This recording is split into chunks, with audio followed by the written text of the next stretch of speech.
Okay, welcome to the second session of the 11th International Workshop on ADR, which is being conducted on the 11th and 12th of December. About MediateGuru. MediateGuru is a social initiative led by members across the globe. The aim of the organization is to bridge the gap between the general public and litigation. MediateGuru is creating a social awareness campaign for showcasing mediation as the future, having successfully conducted various international webinars promoting alternative dispute resolution, having a reach in more than 100 countries around the world, with an international family growing each day. It thrives to provide the best lecture series through the best speakers around the globe so that you have a value addition today. I feel very honored today to welcome our esteemed speaker for the second session of the International Workshop, Ms. Gabriela Assmar.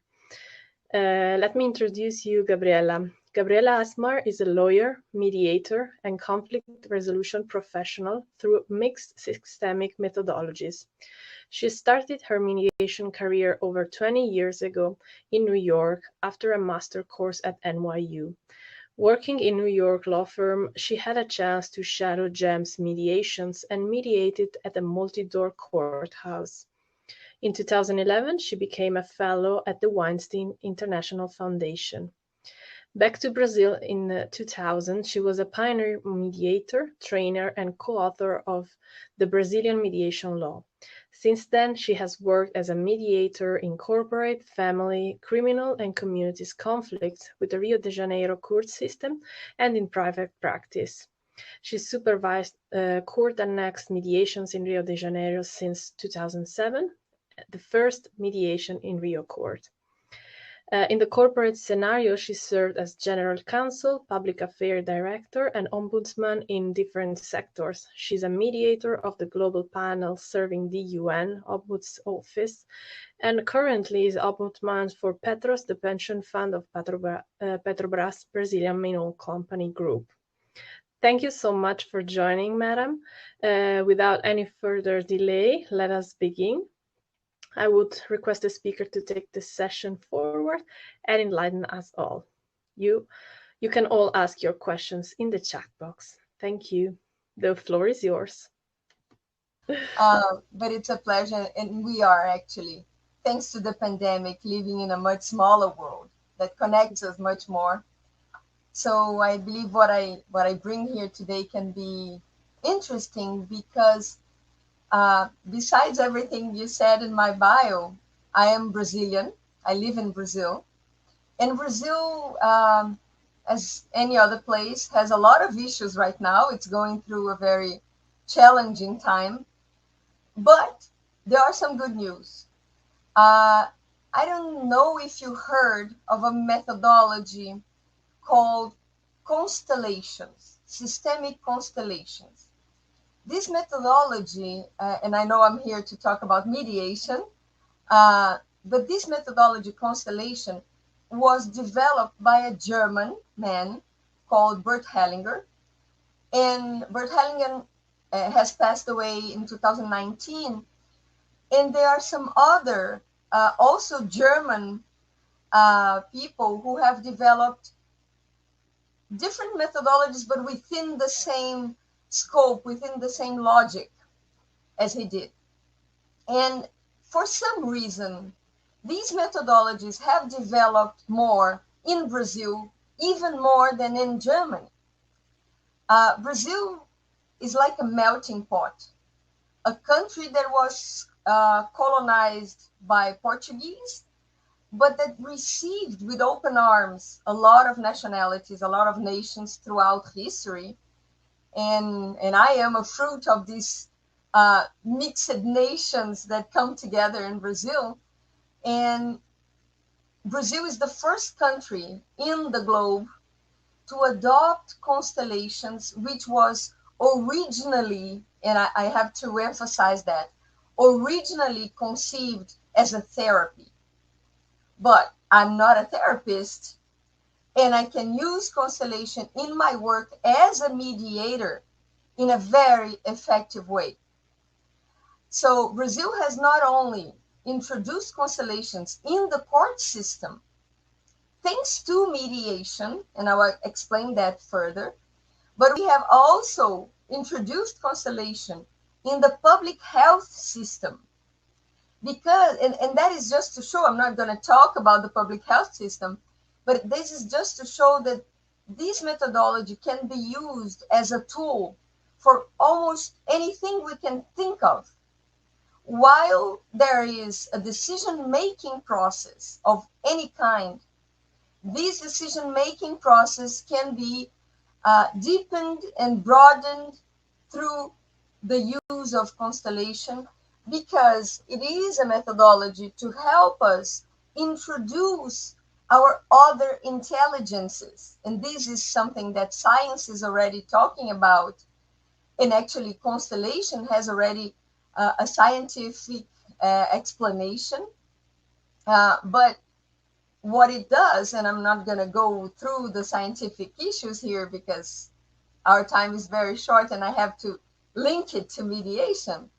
But the very brief explanation of what it does is it helps people individually. So while in mediation, we're normally dealing with both parties at the same time, which makes it very hard because it's not just fixing one airplane in flight, but fixing the whole group of airplanes that cannot crash during the movements we need to make in order to fix it. So whoever has some experience as a mediator knows that anything we can learn in theory, sometimes it sounds very easy in theory, but when you go to practice and you're dealing with people who are in their worst moments in life, or at least in the worst moment of the life of that relationship, because the relationship itself has a flow, has a life of itself that of course is dependent on the parties, but many times adds both value and challenges to those individuals. So it's like, I like to give examples, very practical examples. So it's like if a person has her own issues that of course are responsible for anything she has lived throughout her life, any choices she has made that have led to the next situation, and then she made new choices, and then next situation, and so on, and that's how we go through life. But you have someone else with different choices, with different perspectives, with different wishes, with different inner issues in culture and etc.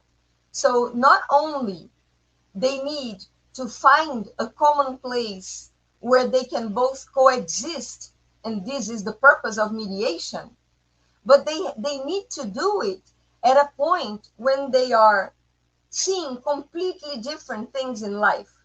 So if we ask the yellow person what she sees, she will describe anything that is happening on my left. And if we ask the green person what he or she sees, he or she will describe what he's seeing on my right side.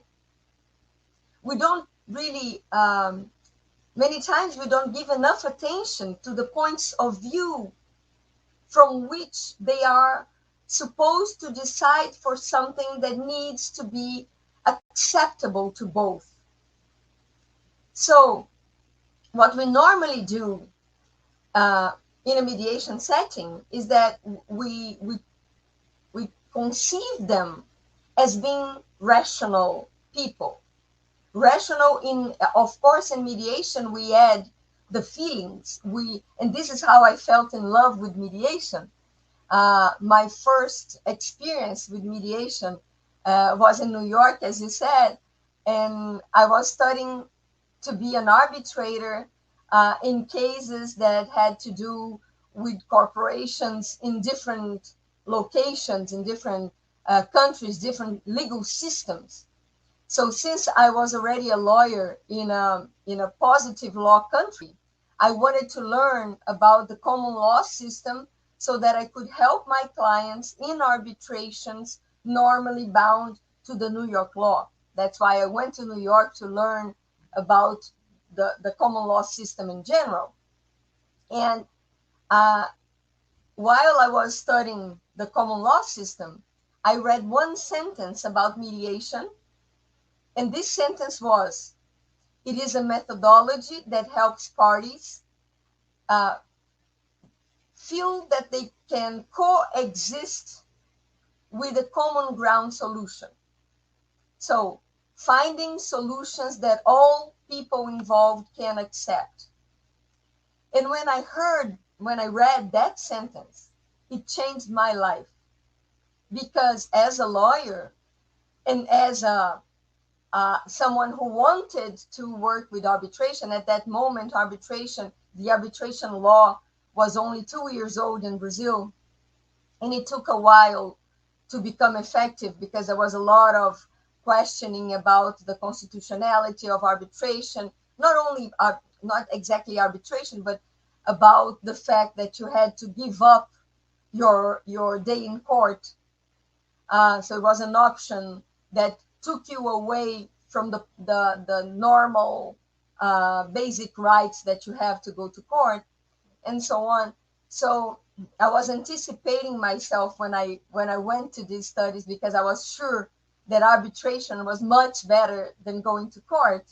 And then I heard about something that was even better, where we could actually work with the methodology to find solutions that people could be in peace from inside out.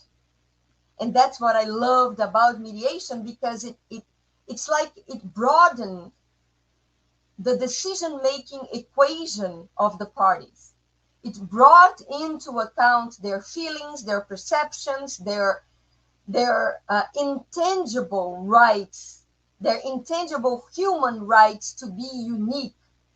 We all have this unavoidable human right to be unique. We are unique. Either we like it or not, either we want it or not, we are different. And that's what brings us together. So I never believed in a methodology where everybody had to be the same and think the same and look the same and argue the same in order to have whatever was the result of that experience. And that's what happens when we go to court, because the judge, no matter how great the judge is, he is trained to read the law in a consistent way all through the different cases that he faces. He needs to be consistent because this is a basic principle. It's like treating everybody the same, but we are not the same. So we can never have a system where everybody will feel accepted, will feel included, if not through the people's own ability to build unique solutions. So that's why mediation made so much sense to me, and I devoted my life to mediation because I really believe that that was the new frontier. And as Weinstein had many wonderful sentences, and one of them said that humanity will need to find a completely different way of thinking if it is to survive. So finding this way of thinking where we can find unique solutions for unique problems of unique people is something that is about survival, about humankind's survival and betterment. So that's why I was completely in love with mediation, and I did mediation as my life's mission for a long time. And then during a mediation session, I had been a client to Constellation, and I'll explain more about Constellation. And I was in this kind of situation that most mediators have at least faced once, where people come from very distant points of view, and they go little step by little step, sometimes big steps, through all the challenges of the conversation. And then when they are one step from holding hands, but they're not there yet, something happens and they just back off and a little more. And then it completely freezes the relationship. And as a mediator, you have no idea what was the thing that you couldn't see. What happened? Why were they crossing all the map towards the intersection? And for some reason, something blocked them. And it's not rational. Because rationally, they have understood that an agreement is much better than a non-agreement, than the opposite, which is to remain in the conflict and have to go to court. That will make them even more apart. And reflecting upon it for a few weeks, I remembered my experience as a client to Constellation. And I said, that can be a mediation tool. So I went back to school and learned how to be a constellator. It is a long training, but it's super worthwhile. As I always tell my first constellation teacher, I tell him, I came here to search for a matchbox, and you gave me 10 containers, because that's what it brings. I went there for a professional tool, and I gained a lot of self-awareness, because when we need, and actually that helps a lot in mediation trainings too. When we're learning how to help other people, we first learn how to help ourselves, because we are human beings with all our issues, with all our challenges and our fears and everything. And once we are there to help, to serve, we need to be there for them. So at least for the time of the meeting, our issues need to stay outside. Of course, we are still human. Of course, we still make mistakes and we have feelings and etc. But we need to be in the serving mode, which means to be there for them, not for us. So we need at least some self-awareness so that we can make this divide. It's not that we will not be humans, but we will be better humans for a while. We will know how we need to have a different attention quality. It's about quality. It's not intellectual only. It's about behavior. And so, what constellations brought for me? The first constellation experience I ever had was about the fear to speak in public. So it's a good example to give, first because it's real, and second because since that's what I'm doing now, you can see that it works. And it's great to have someone to look at, but many times in this pandemic world, we don't even have a smiling face to look at us, but we are taking the opportunity to talk to so many people that, of course, would take much more to be in the same room, in the same location. So it's always great. And we have to take the opportunity. But so at that moment, that's when I started teaching mediation. And teaching was such a heavy load for me because I had to speak in public. But on the other hand, I knew since mediation was starting in Brazil, I knew that if I didn't teach, I wouldn't be doing my mission. So I needed to help as many people as possible at least know what mediation was about and want to learn more. So I had to speak in public. And that's why I went to this alternative thing that I had never heard about, but a friend of mine recommended. And if I would spend 30 years talking about my fear to speak in public, I would probably spend 30 years talking about my father, because my father was a great speaker. He was brilliant, but he was a litigation lawyer, very good, by the way, but very litigant. And I never wanted to litigate. I always wanted, even before I learned that mediation existed, I was always searching for a peaceful way of doing things, of doing business, of helping companies and the people inside of them. So I thought I connected the feature of talking in public to litigation. And that was only an intellectual idea, because when I did my first constellation, my father he just didn't appear. It was all about something that happened in my mother's family, nothing to do with my father. And what constellation does, and it's not magical, I'll explain how it works, is to bring up other intelligences, the emotional intelligence, the spiritual intelligence, and that has nothing to do with religion. It has to do with this connection that we all feel, but we will never understand intellectually because it's not tangible.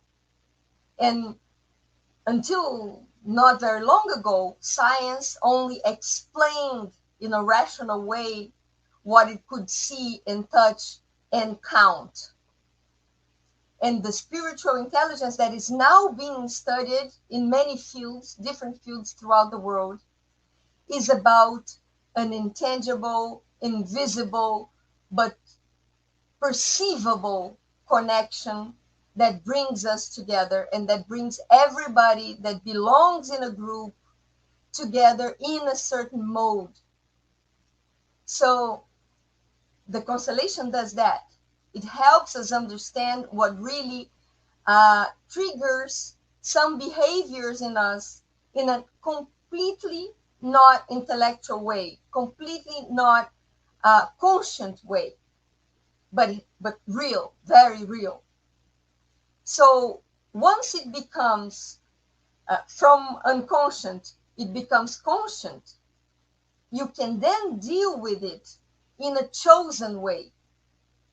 So what I learned in that moment, in that situation about my mother's family, was that there were some loyalties within the system that were theirs, not mine.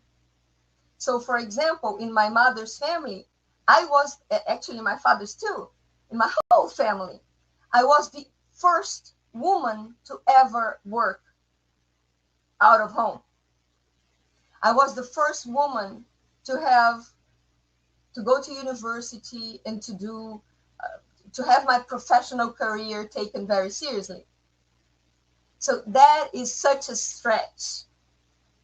And many times, unconsciously, we go in a direction, but it's like, do I have this right?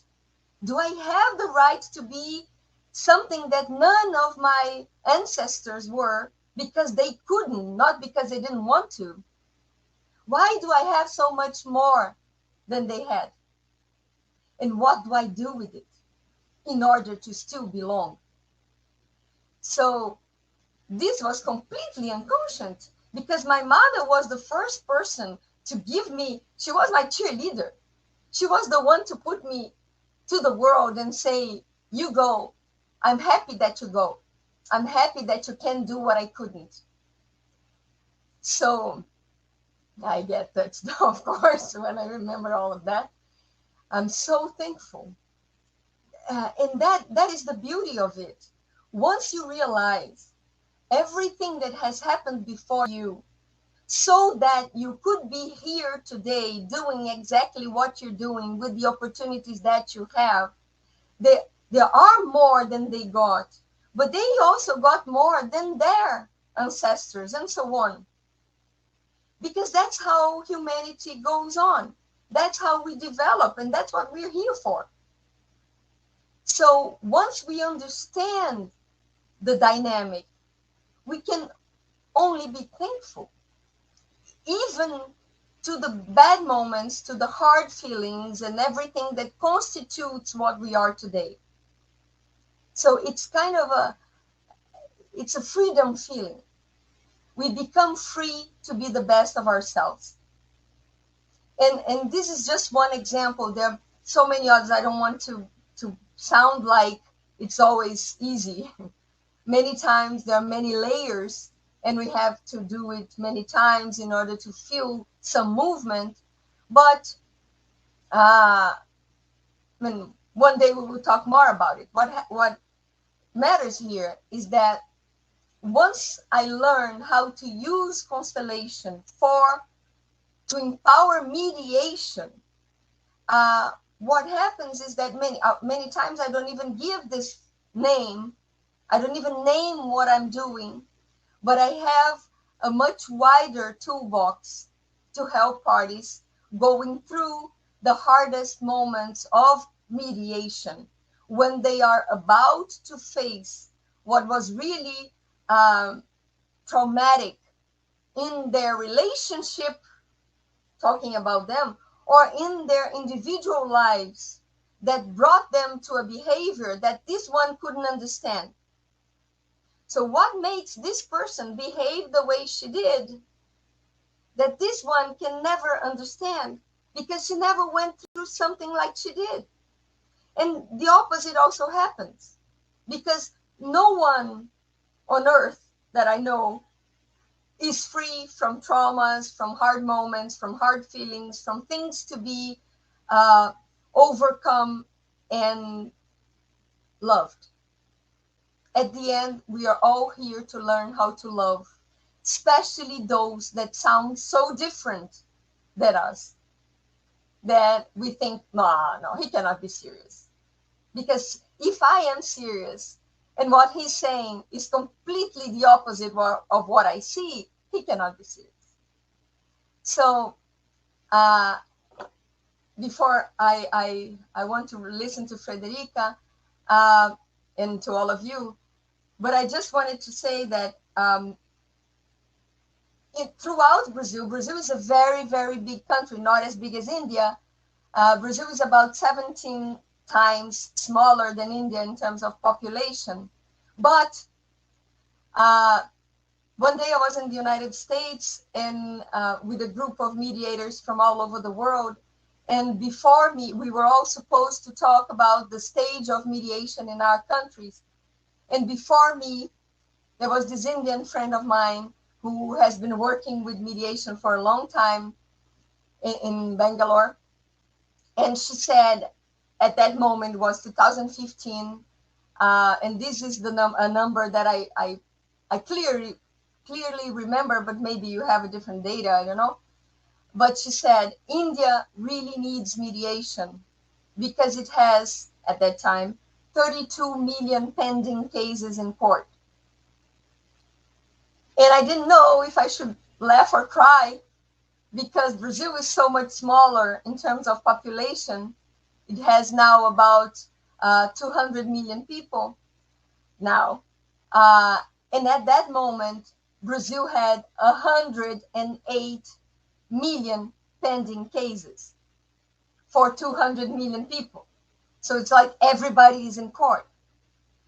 And when they introduced mediation in the court system, which was in 2016, very late in comparison to other countries, mediation brought to the court system. We had a mediation law, a specific mediation law, and the revision of the Civil Procedure Code coming into force at the same time in 2016. And once that happened, we created throughout the whole courts in Brazil, so all the state courts, we have 26 states in Brazil, they had to create an alternative dispute resolution center within the court system. And each state did in a way. But there was some standardized guidance, but not, it was not completely, they didn't have to be the same, but they had to have some common features. And it was in one of those centers that one judge that learned about constellation decided to introduce constellation as one dispute resolution alternative methodology. And that spread out, and now the last information I have is that we now have 19 of the 26 states practicing constellation within the court system in some way. They're not the same. They're very different modes of doing it. But to give you some tangible notion of what it does, and I'll talk specifically about one example in Rio, the state where I live. What they say is that they did a research sending some family cases directly to mediation and some other cases through constellation, and then after constellation to mediation. So they compared the number of agreements and the effectiveness of the agreements. The cases that went directly to mediation, they settle in about 50% of the opportunities.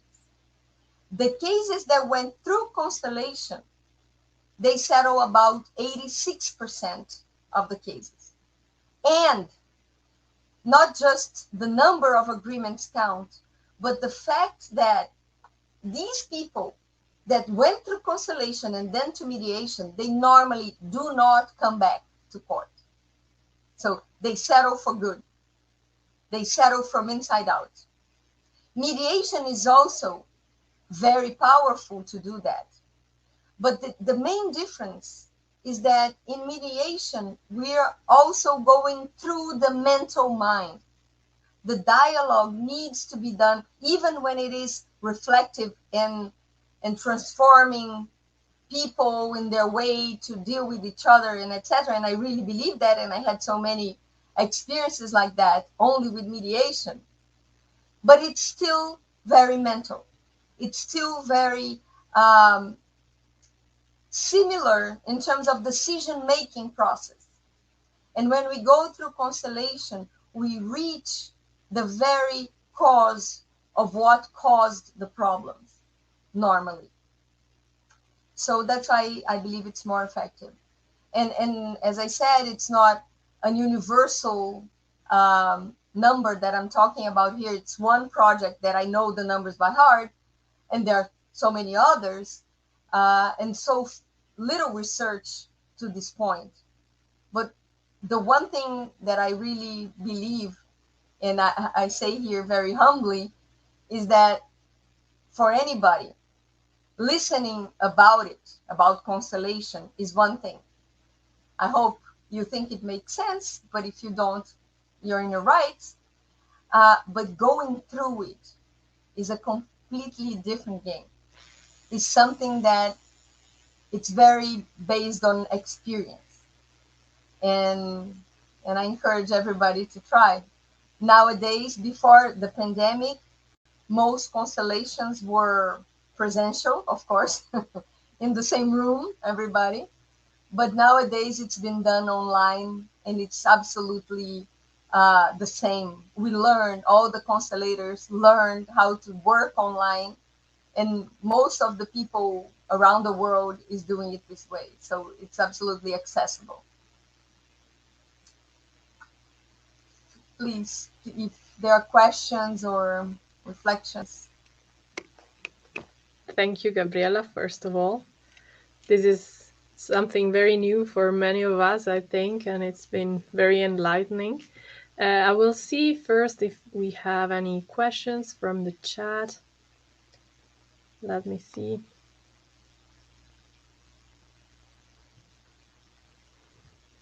So I encourage everyone who might have doubts, questions, curiosities to step in. And I have one question myself, if nobody's still ready with theirs. How do you become a constellator for mediation? You mentioned that you went through additional training. I didn't hear you. Can you repeat, please? Yeah, absolutely. I was wondering, how do you become a constellator for mediation? You mentioned that you went through additional training. How is that about? How does that work? Thank you. Yeah, my first training was 2 years long. Wow. I don't. There are many trainings nowadays online being offered all over the world. The main countries, as I said, although it's quite spread in Europe too. So in Portugal, there are many constellators. In Spain, in Germany for sure, and in Brazil. And I think Brazil is the country where it has. It's not just that it developed more, but it is also being. There are new levels of development going on all the time. So we have people giving trainings specifically to the use, not exactly in mediation, but it's what they call systemic law. So this one judge that I mentioned, he went, the first one, he went to Germany, he learned constellations with Bert Hellinger, the creator of the methodology, and he came back and started applying it to his own court. And he is the one of so many now that give training of systemic law. Systemic law is basically the use of constellation in legal matters. So it can be used in many ways. Mediation is one of them as a tool. So there are a lot of these trainings. I have no idea if there's one in English. I have no idea. I didn't search. There is probably something in German, but we have to find out, or we have to start one.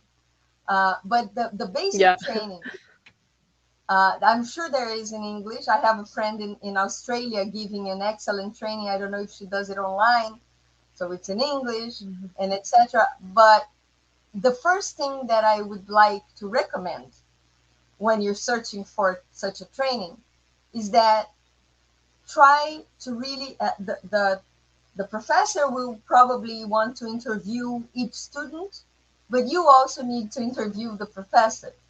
You need to understand if the methodology will be introduced from inside out. Because there are many trainings as well, like in a weekend you become a constellator. It's just not possible. It doesn't make any sense. Because you first need to find the way from inside out, which doesn't happen like that. So thank you, Gabriela. I see some questions here, so I'm going to read it out for you. So Indians are generally a little more apprehensive to opt for ADR over traditional litigation. How do you think people can be mediation in civil cases in India? I think your voice was cut for a while. Can you repeat? Sorry, how do you think people can be encouraged towards mediation in India in civil cases? Not only in India, in the whole world that I know. I really believe that the choice of the methodology, no matter which methodology, needs to be done outside or before the conflict. Because it's a neurological answer. Neurologically, our brain behaves different when it faces conflict. Conflict is like any danger that your brain is trained to avoid. So once you face conflict, which is the imminence of being excluded of something, you lose the capability of working from the best part of your brain, which is the frontal neurocortex. And you go back to your reptilian brain. The reptilian brain is the most ancestral part of your brain, which is very simple. You can either face or flee, kill or die. It's always either or. And this is not where you can search, where you can decide for anything. Actually, you don't decide. You're not able to do complex rationalities at that moment, especially when you're talking about that is supposed to be collaborative. So coming back to the question, I believe in law that makes you try mediation before being able to go to court. The best countries that I take for examples are Italy and Argentina and some states of the United States. In the law in Brazil, I was one of the co-authors of the Brazilian law. I don't think it's the best, but it was the best possible. We don't have an opt-out system like they do in Italy or Argentina, but we have some triggers that make you go to mediation in some circumstances, and it's already better than nothing.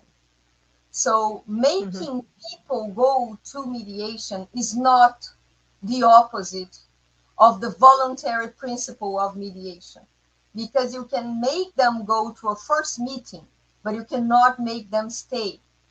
There is a sentence that I like to give as an example for that.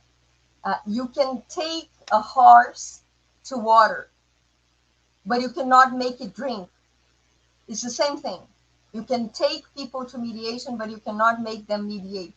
But having that first opportunity to be in front of the other party, to be present themselves and not just the lawyers, and listen about what mediation can bring as an opportunity is already life-changing. And once you have the excuse to prepare for that, many times you see angles of the agreement, of the conflict, of the situation that you never thought of before. Many times in that opportunity, you listen to the other party in a way that you did never before, even if you have coexisted with the person for so long. So helping people get there is the key. It's not after they are in conflict that they will be able to make that intelligent decision, no matter how great the person is. But it's not, they're not able to. Even us mediators, when we are a party in a conflict and we have genuinely tried everything we know to solve the conflict and we were not successful, even us will think that mediation will not help, because we are in that neurological mode that doesn't help very much. Thank you, Gabriela. I love the metaphor of the horse being brought to the river. And in fact, we have another question here in the chat. Here, Jvala asks, do you think there must be necessary, I think he means mandatory mediation in every civil suit? It depends, because, for example, in the United States, that's where I first learned about mediation. They didn't start having a law, but I don't know in India how it works, but going to court in the United States is very expensive upfront. So once you have a great barrier to go to court, you have to reflect very clearly, and your lawyer is supposed to help you in that reflection, if litigation is an option or not. Because just the information that a company is going to court, if in a complex case, may may make their stock, if they are in the stock market, open stock, they may lose a lot of value because litigation is so expensive. And another thing that we have to bear in mind is that in the United States, when you go to court and you lose, the contingency fees, the money that you pay to the winner lawyer is 100% of the law firm bill. So your risk is huge, and you know it from start. Comparing to Brazil, which is my comparison. In Brazil, it is very expensive to go to court in the long run, because it's not so expensive to enter the court system. The fees you pay to enter are not so much, but it becomes expensive because it takes so long to get out. The medium time, the average time in court in Brazil is about 10 years, if you're lucky. So after 10 years, it's not just the money that you pay the court, but the money that you pay the lawyer, the number of opportunities that you lost, all the control expenses of that situation, and so on. But when you're enraged, when you're feeling the conflict in your body, before you start the path within the judicial system, you're not seeing it. It's not clear for you how much it will take until you get out. And once you realize, and you're about half the way, you have so much sunk cost. Sunk cost is that expense that will not you cannot recover. It's money that has already become garbage. So there's nothing you can do to avoid that pain anymore.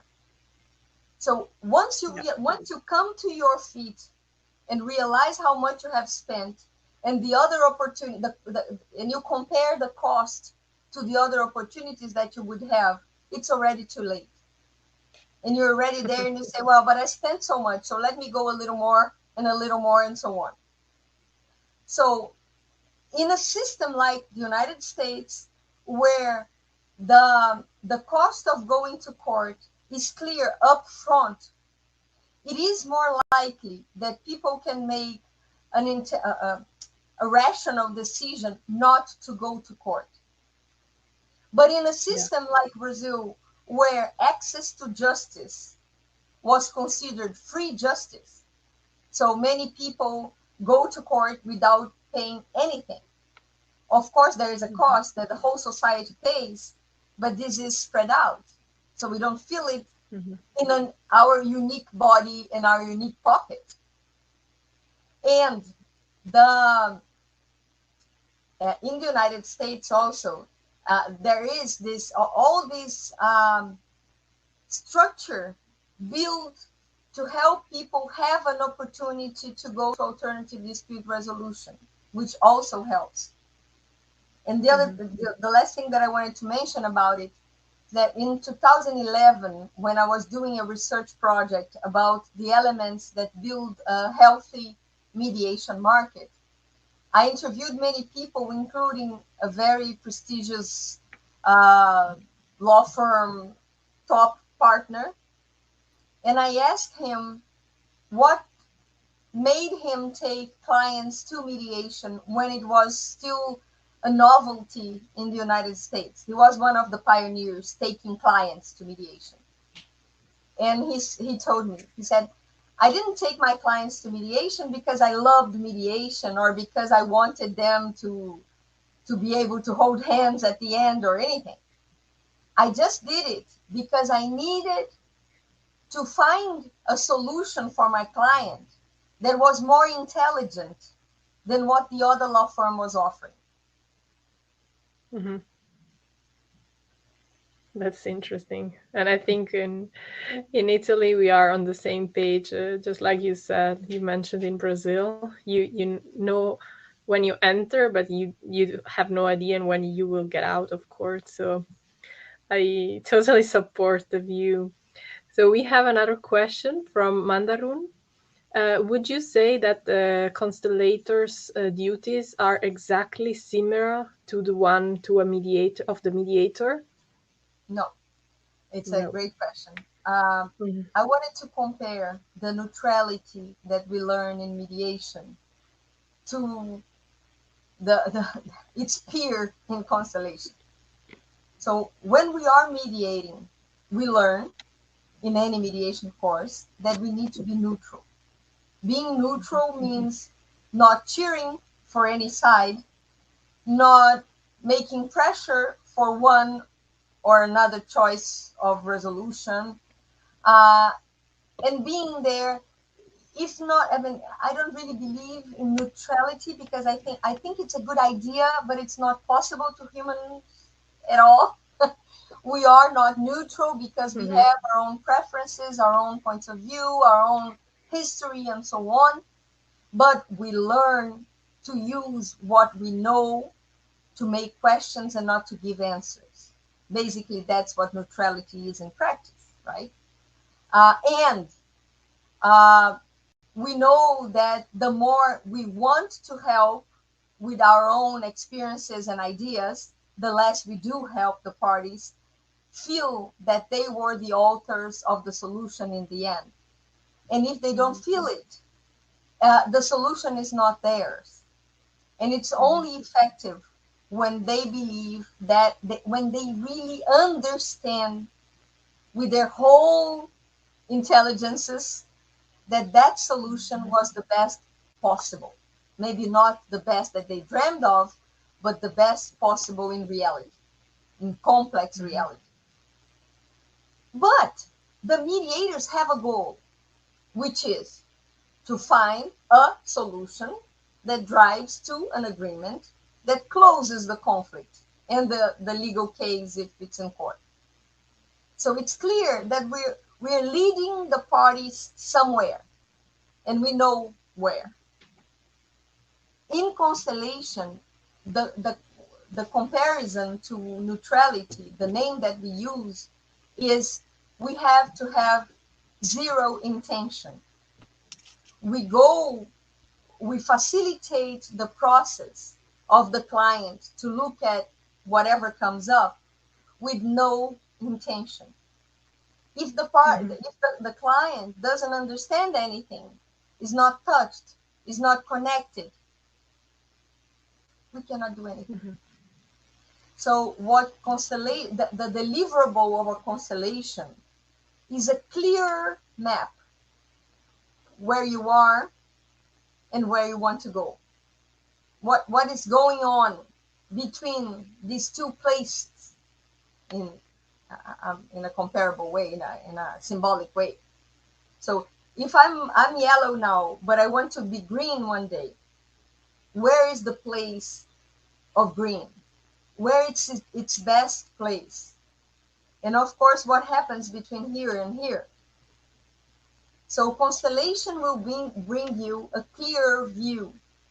But this view is normally completely different than anything you have imagined before. For the very logical reason that if you had it in your conscient mind already, you would have been there already. So since it deals with the unconsciousness, you cannot rush it. Each client has its own pace. You cannot imagine it before. You cannot start from the presumption that this will be the same as some other client or yourself or anybody that you know that had the same symptom outside. So each case is really completely different. And sometimes it makes no sense to the constellator, but it does to the client. So great, you've done your job. What I do with constellation many times when I have, and that is also something very interesting to think about when we are mediators, because at least in my experience, the hardest part of mediation is to get to the table. When you have one party that searches for you as a private mediator and trusts you, this is already a great reason for the other party not to trust you because they are in a conflict mode. So bringing the other party to the table is a huge challenge. So many times what I do with this one client that came to me is I ask if he wants to constellate the case and to check on the field, as we say, if there's room for mediation. Sometimes there is, sometimes there's not. And when there's not, because what constellation will show is what is inside of the client, not the other party, of course. It wouldn't be ethical to constellate someone that is not there. But if there's no room for this person inside unconsciously, starting a mediation will not be very useful. You can even do it many times. You have surprises, but it will be harder to bring the other party. And when this person accepts, even if there's no room for mediation, this person will be more prone to find room within himself to accept life as it is and to accept the other party as he or she is. So that is already a few steps along the way to a peaceful solution. Thank you, Gabriela. Thank you so much for such a vibrant and interactive and knowledgeable session. And I would like to thank all the participants for asking questions and joining us. It has been a brilliant conversation, and I've learned, I'm sure many of us have learned so many new things today.